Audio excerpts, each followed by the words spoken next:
vatandan kelgan uchurlar. Xitoy hukumati Sharqiy Turkistonda bir-birini pash qilish tuzumini yo'lga qo'ygan. 2021-yili 4-oyning 3-kuni Uyg'ur axborot markaziga kelgan uchurda bildirilishicha, Xitoy jamoat xavfsizlik ministrligining ministri Zhao Keji Sharqiy Turkistonni ziyorat qilib qaytgandan keyin Qashqar, Xotan, Aqsularda uy tekshirish va pash qilish harakatini qayta qo'zg'agan bo'lib, mahalla soqchisini o'z ichiga olgan 5-6 kishilik guruhga xohlagan chog'da xohlagan uyga kirdi ekan va butun yerni qidirib tekshirdi ekan.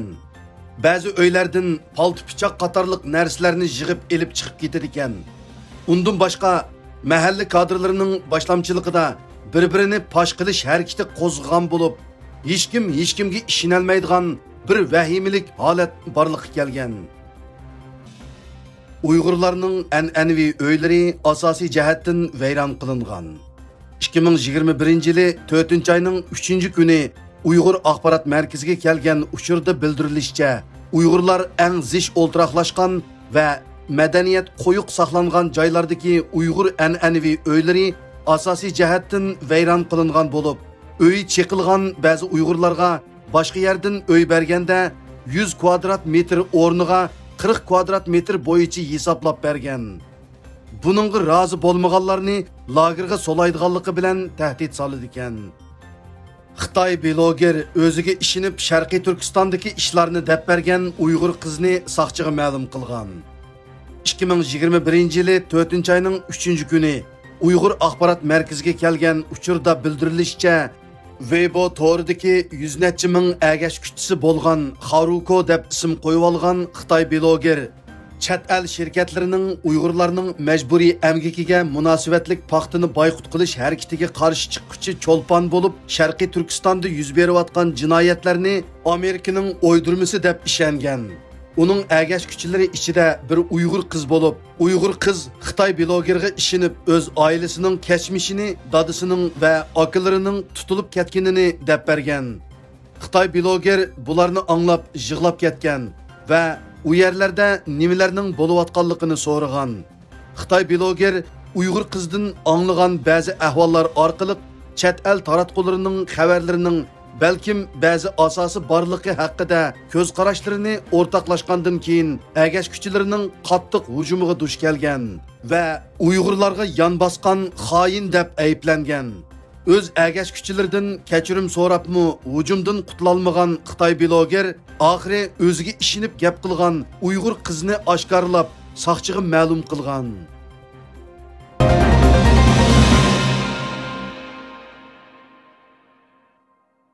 Bengaldagi ijtimoiy diniy tashkilotlar BDTga chaqiriq qildi. Iqtisod vaqti gazetining 3-aprellik xabariga qaraganda, Bengaldagi ta'sir kuchli ijtimoiy va diniy tashkilotlar BDTni Sharq Turkistondagi Uyg'ur musulmonlari qilingan ziyonkashlikni to'xtatishda o'z rolini joriy qilishga chaqiriq qilgan. Juma kuni Bengalda muxbirlarni kutilish yig'ini o'tkazilgan bo'lib, yig'inda Uyg'urlarning faryodi degan kitob tarqatilgan.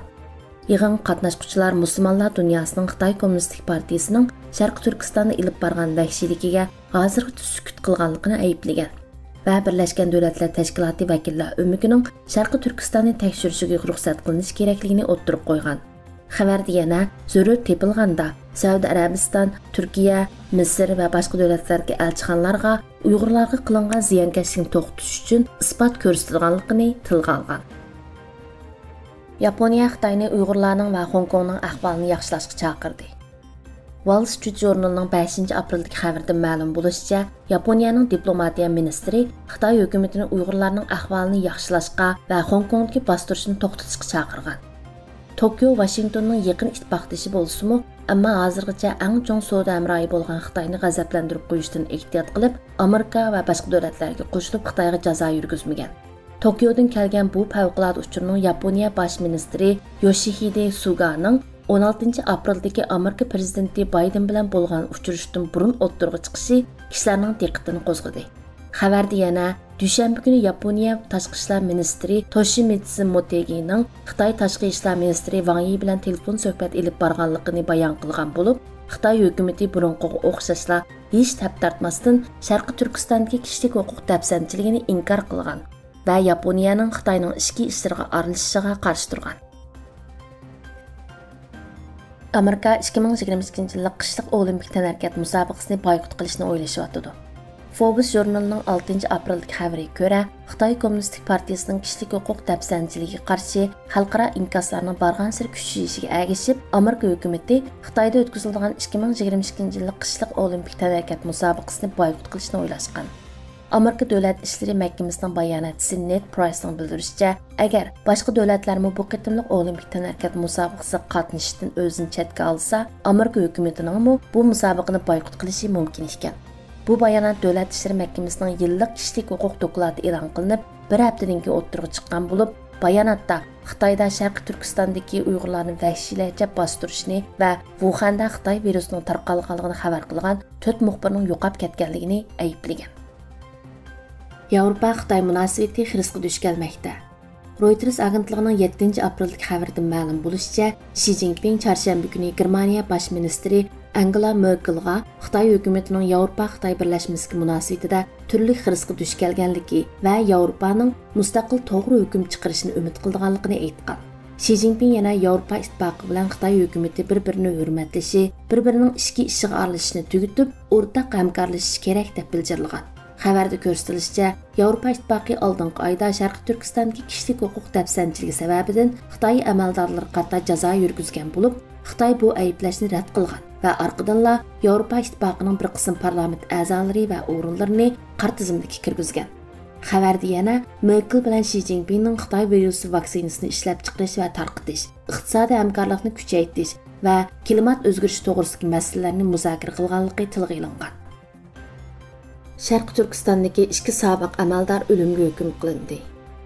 Amerika ovoz to'rining 7 apreldagi xabarida deyilishicha, Sharqiy Turkistondagi 2 sobiq hukumat amaldori bo'lgunchilikka chetishlik deb ayblanib o'lim jazosiga hukm qilingan.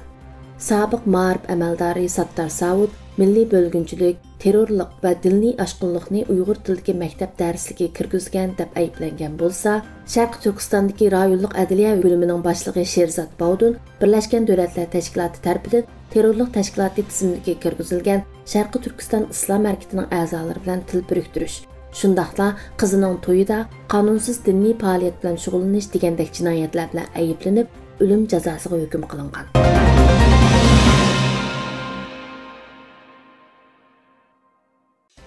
Xitoy tashviqotining razilligi.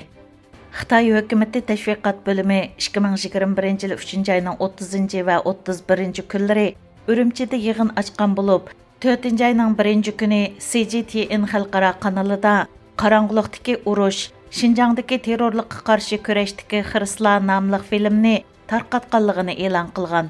Bu film 4 bo'lakdan tarkib topgan bo'lib, Xitoy o'zining Uyg'urlarni bostirish jinoyatlarini yana bir qatim terrorlikqa qarshi kurashga bog'lab turib, irqiy qirg'inchilik qilmishini aqlamoqchi bo'lgan. Gerçi bu filmning bir ssenariya ekanligini nurg'un odam his qila olsa-mu, buning Uyg'urlarga va Uyg'urlarni bilmaydigan kishilarga elib keladigan salbiy ta'siri oz bo'lmaydi. Bu film ustalik bilan tayyorlangan psixik hujum bo'lib, Uyg'urlarning orasiga bo'lgunchilik silish va Uyg'urlarning g'ururini sundirishni maqsad qiladi. Xitoy bu filmda jazo lagerlarining borligini e'tirof qilgan va uni haqliq ko'rsatishga uringan. Bu filmda Xitoy tarafidan majburiy so'zlatilgan Uyg'ur yoshlarining guvohliklaridan va tövbellardan noiti ustalik bilan foydalangan bo'lib, ularning so'zlari Uyg'urlarni oldi olmasimi, Uyg'urlarning haqiqiy ahvolini bilmaydiganlarni xiyli qaymoqtira oladi. Bo'libmi Abdul Tursun To'xti ismi bilan chiqqan odamning Allah talab qilsa, o'zimning o'g'linimi bo'g'izlayman degandek so'zlari Uyg'urlarni va islomni xunuk ko'rsatishga cho'ng rol o'ynaydi. Abdul Tursun To'xti nomidagi kishining so'zlarining bir oldin tayyorlangan o'yin ekanligi aniq bo'lsa-mu, uning so'zlarining Uyg'urga qanchalik ziyon elib keladiganligini mo'ljarlash bakli tas. Bu shaxsni ba'zi Uyg'urlarning qahramon deb tunishini, Xitoyning Uyg'urlarning ojizligi va psixikasini qanchalik cho'nqur tushunadiganligining bir belgisi deyishga bo'ladi.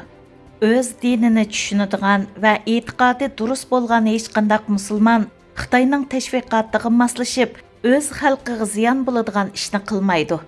balki iman aqidasida mustahkam, vatan söygüsü kuchlik nurg'un Uyg'ur yoshlardek dushmanning qiyin qistaqlarida o'lishga rozi bo'ladi-ki, Xitoyga taslim bo'lmaydi. Xitoy Uyg'urlar hurmatlaydigan ba'zi kishilarni yig'latib, tövbe qildirish orqali Uyg'urlarning g'ururiga zarba berishni maqsad qilgan.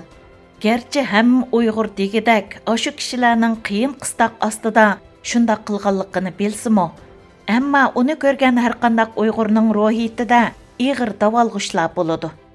Film alayda mahorat bilan tayyorlangan bo'lib, oldi bilan Xitoy fuqarolari uningga ishonadi. Ondan qolsa Uyg'urlar vaziyatini bilmaydigan kishilar ishonishi mumkin. Gerçi bu film g'arb dunyosini aldab ketalmasimi, ammo ba'zi kishilarni xeyli zo'r darajada qaymoqtirishi mumkin.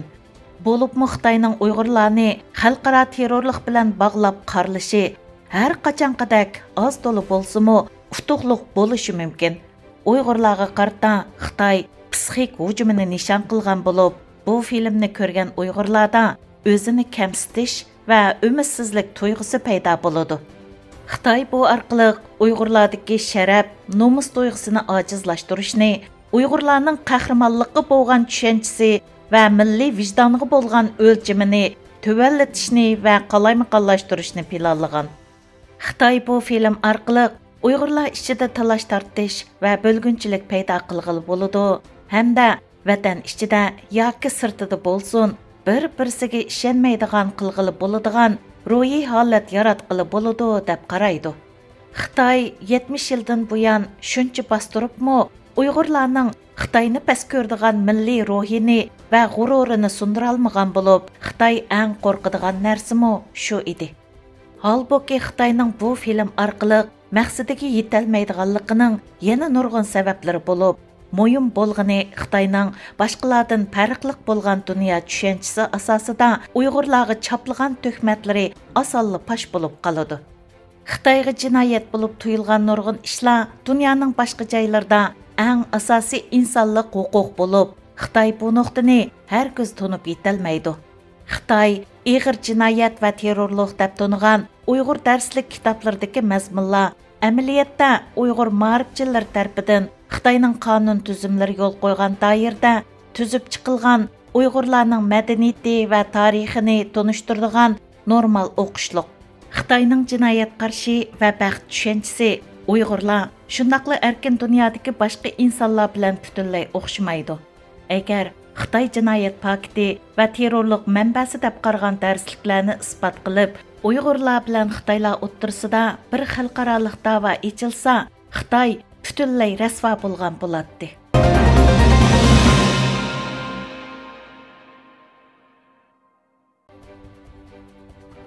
Uyg'urlar va yaxshilik.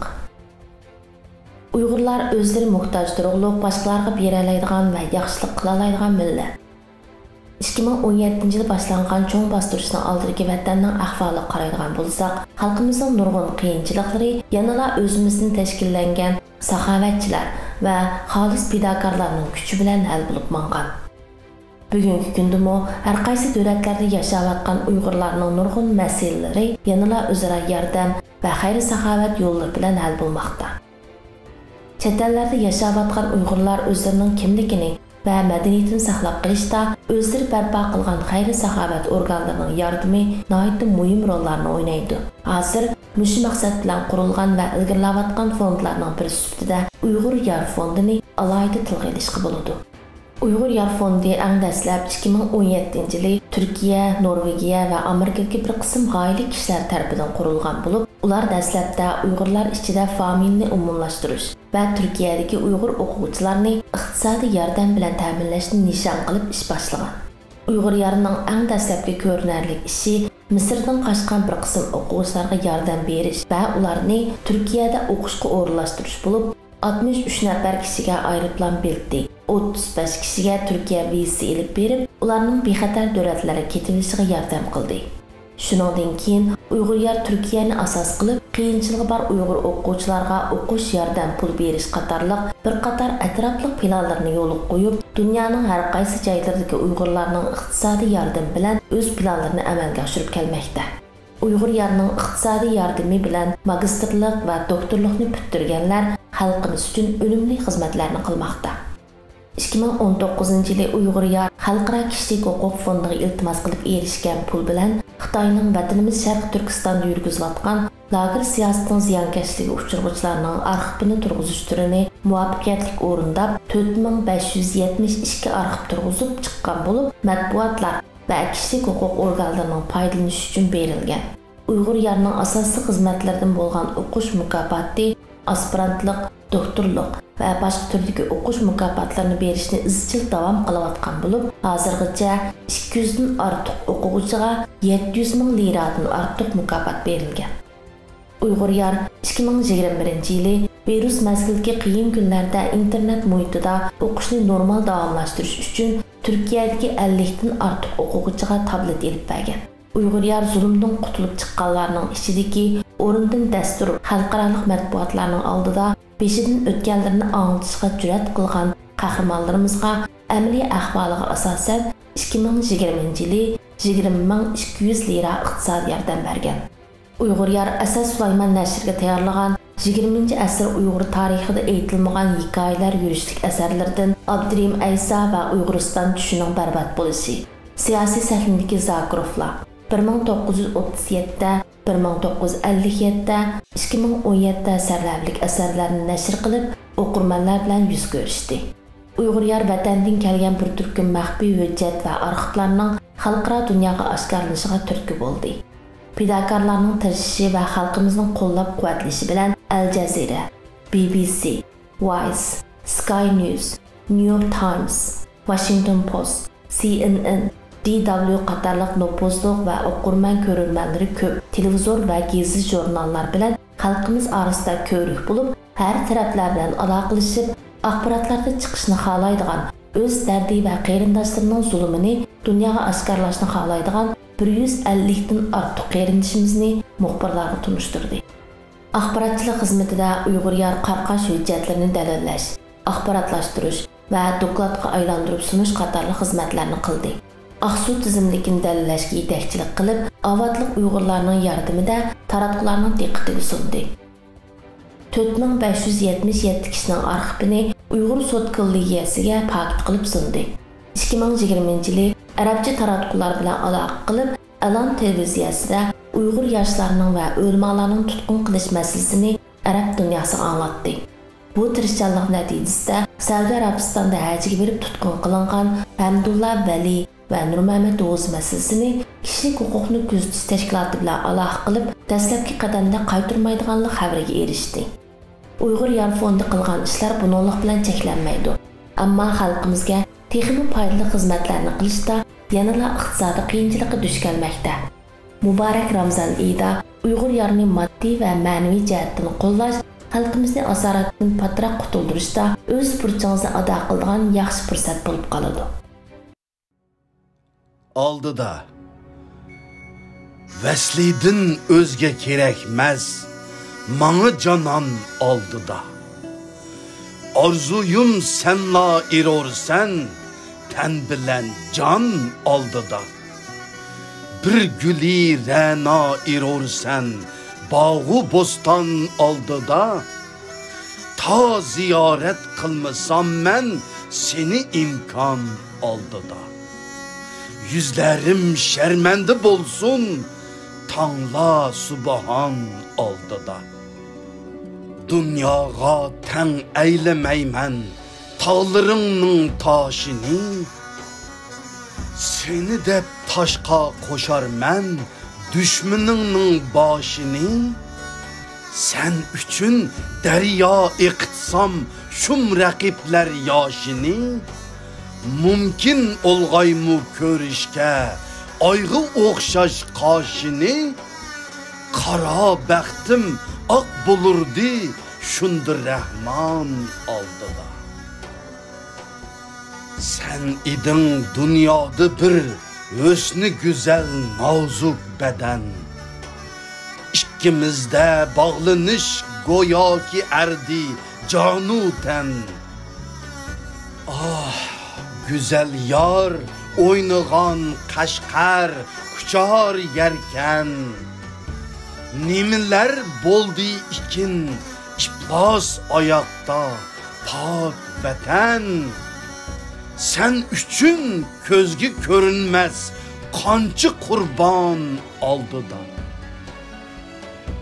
Avvalida sen iding jannatga o'xshash bir makon. Erki o'ynab o'sgan idim qismag'on bu keng jahon. Xush puroqliq gul chechak tanlab üzerdi bağıban.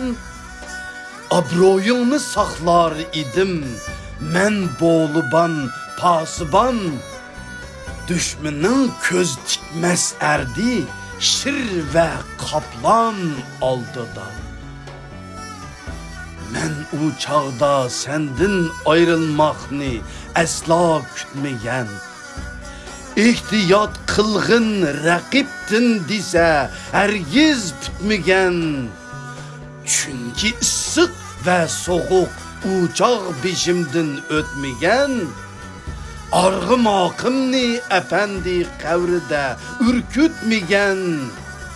Başka qamça tegmegenti yolda karvan aldıda. Vaderiha qaysı kündür şum raqib bastı ayak. Sen kabi hör nazininler üstiga saldı tayak. Men quchog'ingda turib tortdim ajab dardu piroq. Nimetin lezzetleriydin ayrılıp qaldim yiroq. Bir tilamchidek qisildim kuzda xaman oldida. Yig'ladim shundan buyon tun kechilar bedor bo'lib. Rahimsiz o'gayga qalgan qiz yetimdek xor bo'lib. Havzi Kavsarni kechiban tomchi suvga zor bo'lib. Tarlishib ketgan jahonga sig'mayin bemor bo'lib. Boyni bog'langan mushukdek sangda chashqan oldida. Ömrüm ötmekte harlıkta, örtünüp hem kül bulup.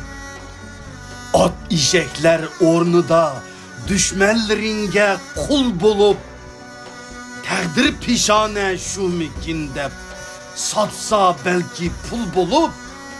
Ötken ömrüm eslisem, yaşım töküler köl bulup. Mollunun imanı boldum, xuddi şeytan aldıda. Akıvet qoğlandı boldum, bir yolu tarttım pırak. Şum raqibning taliyi on geldi, men boldum yiroq. Jandin to'ygan xuddi bir pervanedek, sen bir chiroq.